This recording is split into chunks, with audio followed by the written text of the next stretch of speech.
You don't need them to understand you. You need to stop needing it. There was a man who spent nearly 10 years trying to be understood. Not by strangers, by people he loved. His parents, his friends, the woman he thought he would spend his life with. He believed that if he could just explain himself clearly enough, everything would finally make sense. Every disagreement became another explanation. Every misunderstanding became another conversation. Every conflict became another attempt to prove who he really was. And for years, he thought that was maturity. He thought that was communication. He thought that was what caring people did. Then one day, something happened that shattered that belief completely. We'll come back to that moment. Because before you understand what happened to him, you need to understand something about yourself. You may not realize it, but there's a good chance you're fighting the exact same battle. Not the battle of being misunderstood, the battle of needing to be understood. And those are not the same thing. Think about how much of your life has been spent managing the version of you that exists inside other people's minds. How many messages have you rewritten? How many conversations have you replayed? How many decisions have you defended long after they were made? Most people do this so often, it feels normal. It feels responsible. It feels like good communication. But underneath that habit is something much deeper, something most people never notice. You're not trying to communicate. You're trying to secure a verdict. You're trying to make sure the other person sees you the right way. And because that need feels reasonable, it hides itself. It disguises itself as kindness, as maturity, as emotional intelligence. But in reality, it's often something else. It's fear. Fear of being misunderstood. Fear of being judged. Fear of losing approval. And uncertainty is where this story truly begins. Because most people think they fear rejection. They don't. What they actually fear is not knowing. Imagine sending a message and seeing it marked as read. No reply. 10 minutes pass. Then 30. Nothing has happened. Objectively, nothing has changed. And yet your mind begins building stories. Maybe they're upset.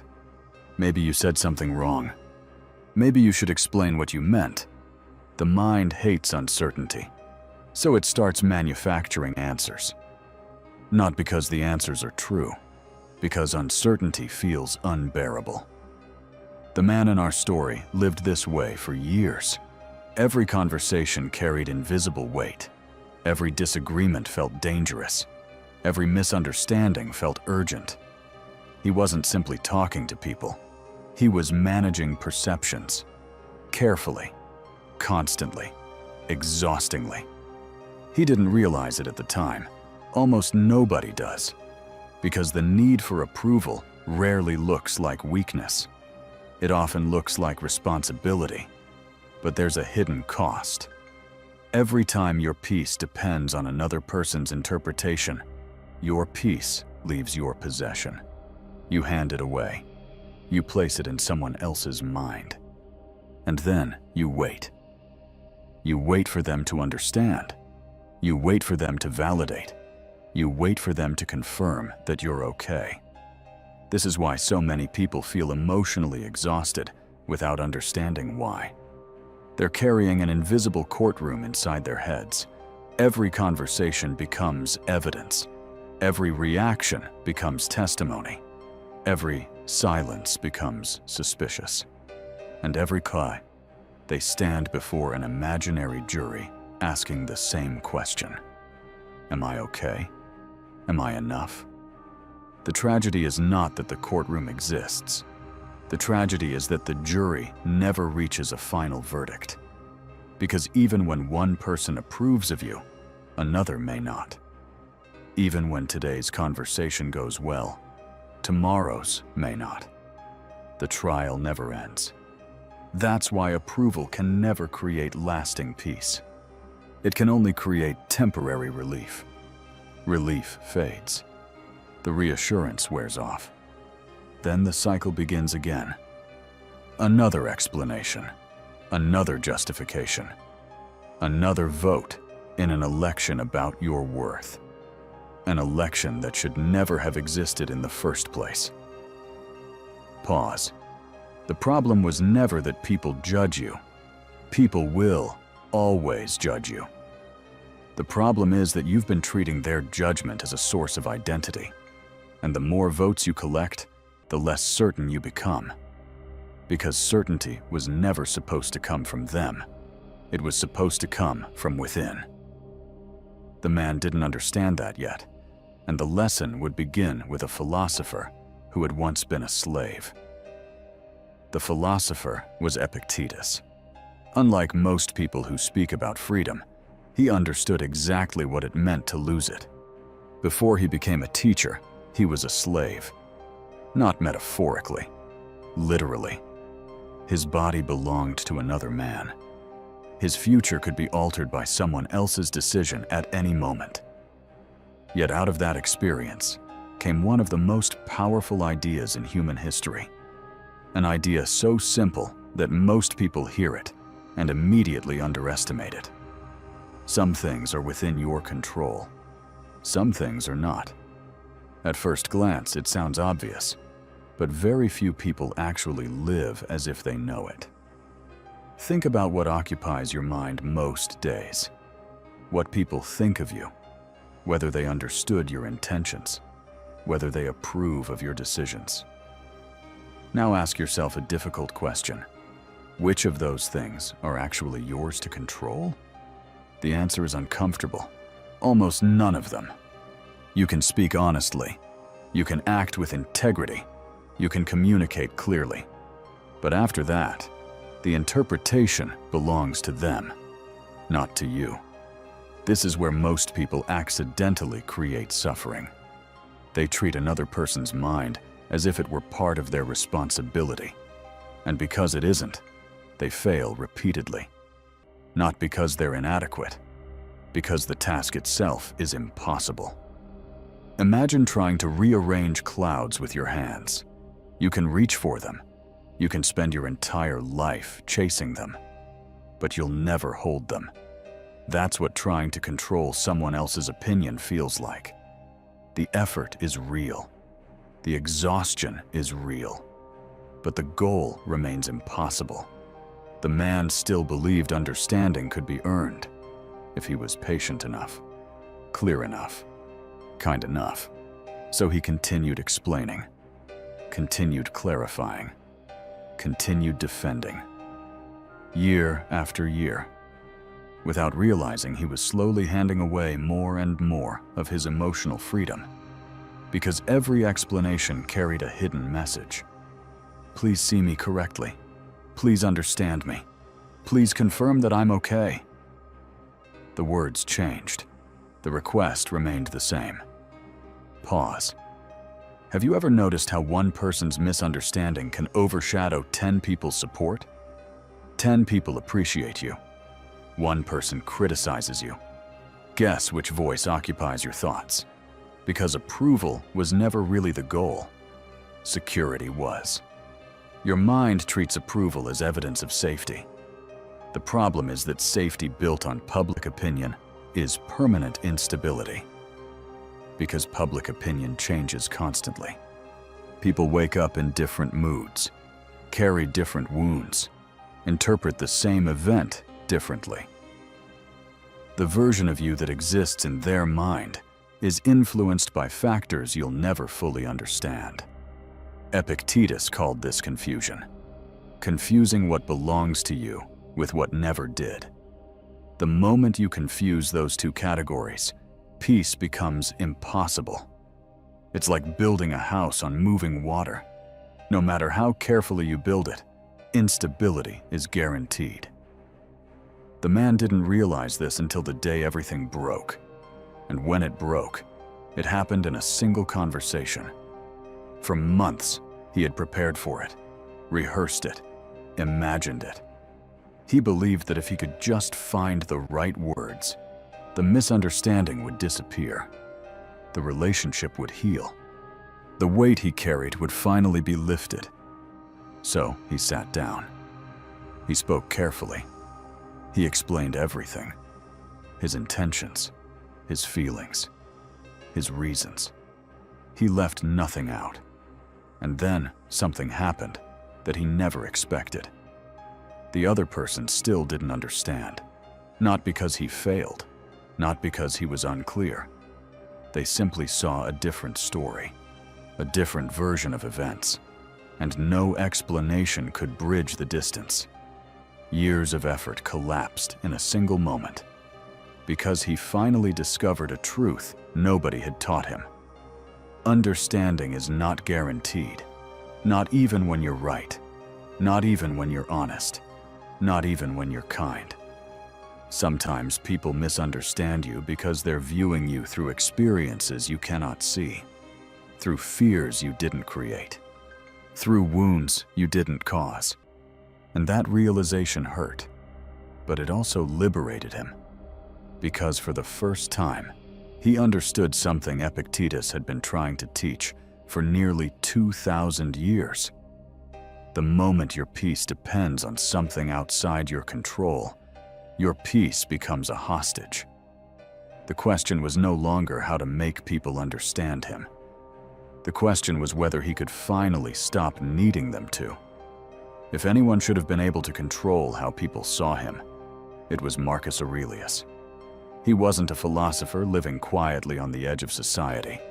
He was the emperor of Rome, the most powerful man in the known world. And yet even Marcus Aurelius could not control what people thought about him. Some admired him, some doubted him, some criticized him. The same man could be called wise by one person and weak by another. And there was nothing he could do to stop it. Think about that. Most of us believe our frustration comes from having too little influence. Marcus had more influence than almost anyone who has ever lived, and he still faced the exact same problem. Pause. This is one of the most important truths you'll ever understand. People rarely react to who you are. They react to who they think you are, and those are not the same thing. A person who trusts easily may see confidence. A person who has been betrayed may see arrogance. A person who feels threatened may see criticism where none exists. The same behavior, the same words, the same person. Completely different interpretations. Now imagine spending your life trying to control all of them. Imagine trying to manage thousands of different versions of yourself inside thousands of different minds. It's impossible. Yet that's exactly what many people attempt every day. They become exhausted trying to edit a story they were never writing in the first place. Marcus understood this. That's why he constantly reminded himself to return to actual reality. Not imagined reality. Actual reality. Because actual reality is usually much quieter than the story in your head. Actual reality might simply be, the message hasn't been answered yet. That's all. Nothing more. But the story says they're upset. They're disappointed. They're pulling away. And suddenly, you're responding to a fictional narrative as if it were fact. You suffer from a future that hasn't happened. A verdict that hasn't been delivered. A rejection that may never arrive. Marcus saw people surrendering their peace to events beyond their control, chasing praise, avoiding criticism, managing appearances, all while neglecting the only thing that truly belonged to them, their character. And that's where Stoicism becomes radically different from modern thinking. Modern culture teaches you to manage perception. The Stoics taught you to manage character. Modern culture asks how people see you. The Stoics asked who you are becoming. Because reputation lives in someone else's mind, character lives in yours. Reputation can disappear overnight. Character remains. Reputation depends on witnesses. Character does not. This is why Marcus never tried to build his life around public opinion. He built it around internal standards. Feedback is information. It is not identity. Read that again. Feedback is information. It is not identity. Someone can dislike you. That is information. Someone can criticize you. That is information. Someone can misunderstand you. That is information. But the moment you allow that information to define who you are, you've surrendered authority over your own life. And that's exactly what the man in our story had been doing. For years. His emotional state rose and fell according to other people's responses. He wasn't living from the inside out. He was living from the outside in. And eventually, he asked himself a question that changed everything. What if I'm spending more energy managing perceptions than building a life? The question hit him harder than any criticism ever had, because he knew the answer. He thought about all the conversations he had replayed, all the explanations he had rehearsed, all the peace he had traded away. And suddenly, he saw the cost. Years of attention, years of freedom, gone. Not because someone hurt him, because he kept handing away the keys. Pause. How much of your life has been spent doing the same thing? How many hours have disappeared inside imagined conversations? How many moments of peace have been postponed until somebody else agreed with you? Many people aren't actually waiting for understanding. They're waiting for permission. Permission to feel worthy. Permission to feel enough. And permission is the one thing no other person can truly give you. Because if someone else gives it, someone else can take it away. Marcus Aurelius knew this, which is why he returned again and again to the same principle. Do what is right. Speak honestly. Act with integrity. Then release the outcome. Release the applause. Release the criticism. Release the verdict. Because the verdict was never yours to control. The man was finally beginning to understand. But understanding a truth and living it are very different things. The man began practicing this in small ways, not dramatic ways, small ways. The first change happened during a conversation. Someone misunderstood a decision he had made. Immediately, he felt the familiar urge. Explain, clarify, defend. The impulse arrived automatically, but this time he paused, just long enough to ask one question. Am I explaining because clarity is needed, or because reassurance is needed? The answer surprised him. Reassurance, not clarity. Many explanations are not acts of communication.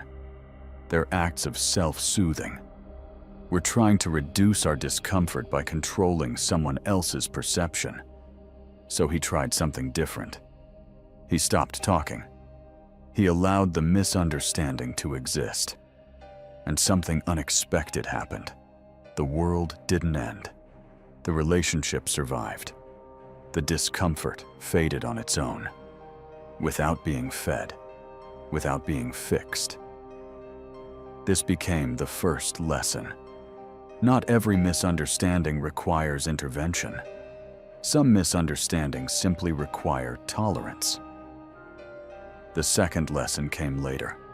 Some people are committed to their version of you, not because it's accurate, because it serves a story they're already telling themselves. Some people don't misunderstand you because you failed to explain.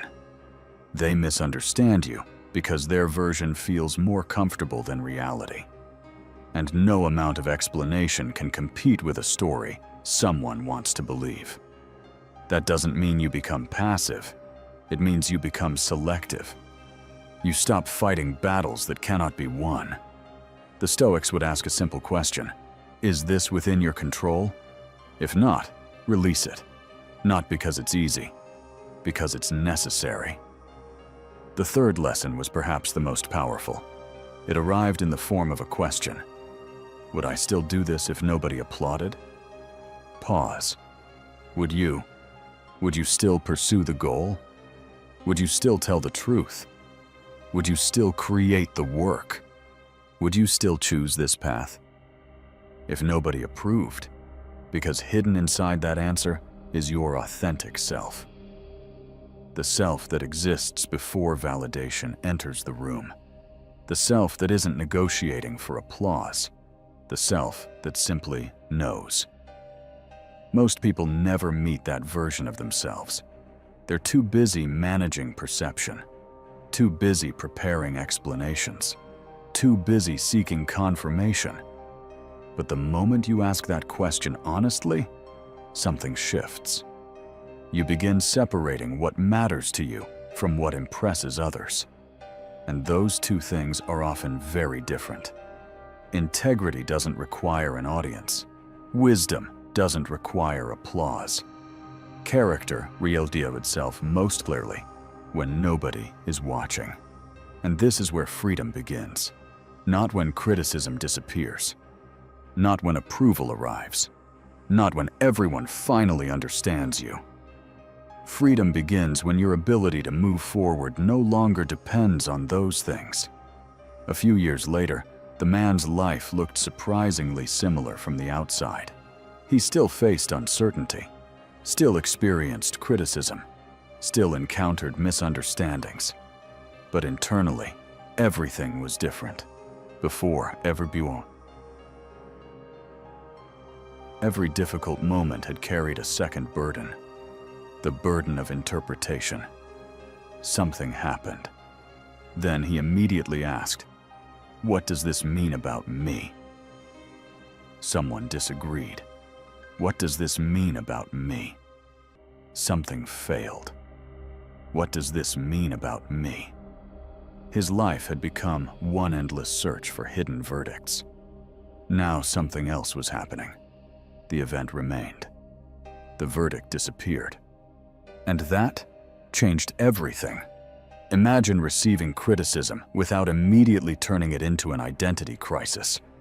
Imagine making a mistake without questioning your entire worth.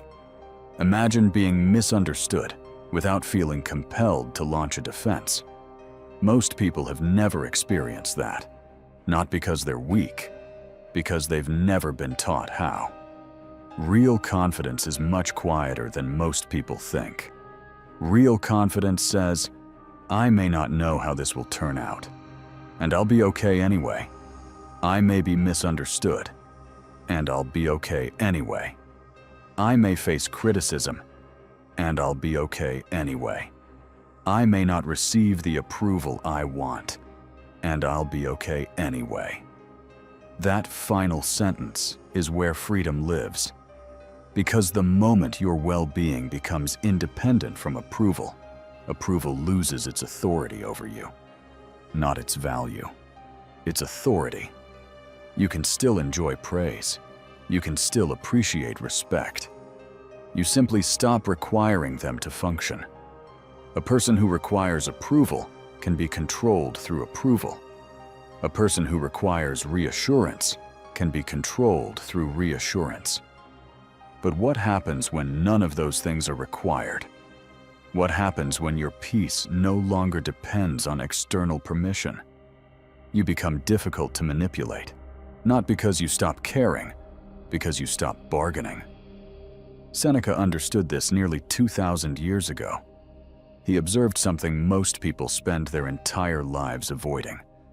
Life is not merely short, it is being spent. Right now, as you listen to these words, as you replay old conversations, as you wonder what someone thinks of you, as you seek reassurance from people who cannot permanently provide it, life is being spent, minute by minute, day and year to year. Think about how much time you've given away, not to meaningful work, not to people you love, but to imagined verdicts. How many hours have disappeared inside conversations that never happened? How many decisions have been postponed because someone else hadn't validated them yet? Most people never calculate this cost, because the payments are made in attention, and attention leaves quietly. The man eventually saw this, not through philosophy, through exhaustion. He became tired of rehearsing, tired of explaining, tired of carrying a courtroom that never closed. And in that exhaustion, he discovered something unexpected. The need for approval had disguised itself as responsibility. But it wasn't responsibility. It was fear. Fear wearing respectable clothing. Fear pretending to be wisdom. Fear pretending to be maturity. And once he saw it clearly, he could never unsee it. He realized he had spent years polishing a mask, a version of himself designed to be approved, designed to be understood, designed to be safe. But a mask creates a strange problem. The better it works, the more disconnected you become from yourself. Because eventually, people aren't responding to who you are. They're responding to who you've learned to present. And the distance between those two versions grows larger every year. This is why so many successful people still feel empty. Why admired people still feel insecure. Why respected people still seek more respect. External success cannot solve internal uncertainty. The Stoic alternative was radical. Build your life around what remains. Character, integrity, wisdom, self-respect. Not because those qualities make you superior, because they're yours. They belong to you.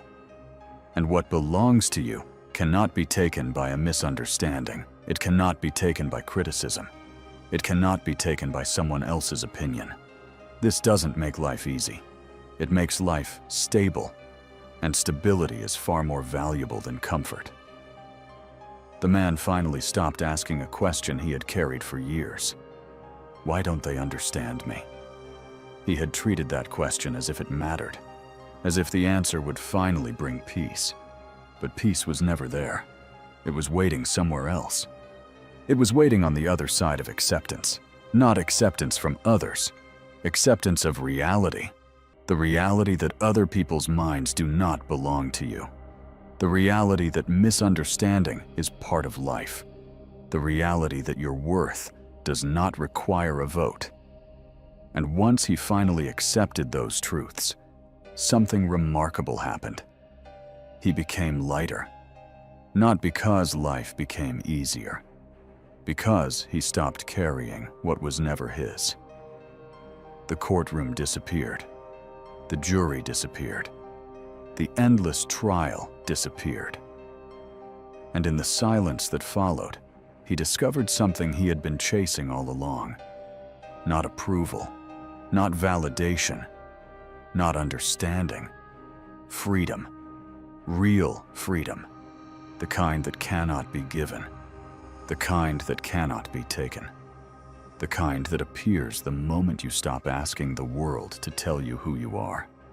Because the day you stop asking the world to define you is the day the world loses the power to decide. And that is the moment you become truly unreachable. What will you stop waiting for?